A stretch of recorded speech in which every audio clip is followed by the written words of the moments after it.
Hey friends, what's up? And in this video, I want to show y'all by my own example what y'all need to do with tomato seedlings as soon as the first sprouts appear. I've already talked about it and showed it with an example of pepper seedlings, but it's most noticeable on tomatoes, and we shouldn't allow it on tomatoes. Yesterday evening I checked and there were no sprouts in the containers yet, and in the morning I got up and immediately went to check the containers where I planted tomato seeds, and guess what I saw? Check it out, the seedlings have already stretched out a lot because they are tomatoes. Percy don't stretch like that.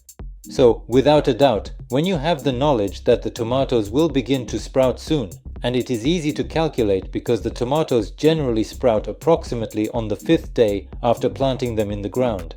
So from the 5th day, you need to start keeping an eye on things and watching out. As soon as you see these loops, and you can only see one loop like here, look, there it is, it just appeared, and the rest of the clutch hasn't hatched yet. And here is the moment that you do not want to miss. So what do we need to do at this point in time? When she stretched like that, it is not a big deal at all. Because at this moment, I simply relocated it from a warm, dark place and placed it on my shelf for sprouting. I would not suggest placing it on the windowsill if it is still cold for you.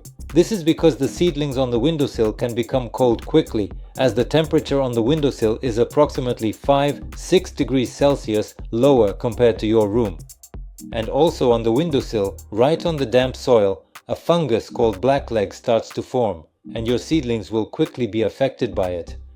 And it strikes, so I would suggest placing it on the shelf immediately. I haven't created any videos about my shelves yet, but if you require, I can demonstrate and explain to you how to use them properly.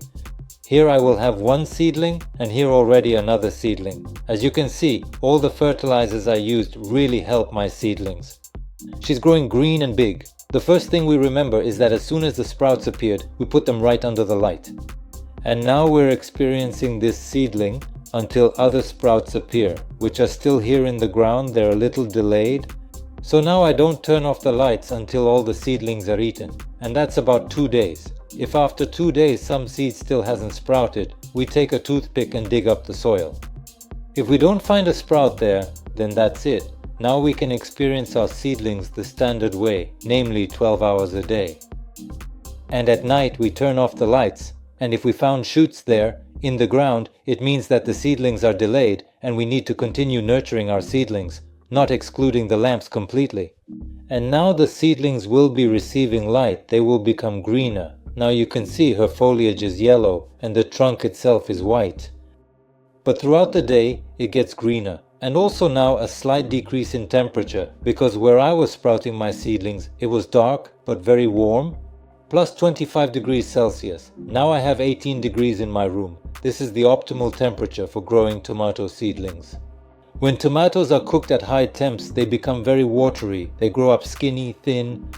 And here's how this seedling appears when I place it beneath the lamps and have not switched them off for an entire day. The seedlings have become greener, stopped stretching, and also new leaves are sprouting. They are already green. That is truly excellent. You can easily tell. On this axle, all of them sprouted green immediately without any yellow leaves, and now they no longer stretch outwards like before. They will now grow steadily. So we definitely do not turn off the lights until all of the sprouts appear. So people, consider this info and don't let your seedlings get too stretched, cause it'll be a real pain to grow them. If info in this vid was helpful, be sure to give it a like. Don't forget to share this vid with your buddies and also subscribe to my channel and leave your questions in the comments. I wish you strong seedlings and we'll see you in the next vid. See you later.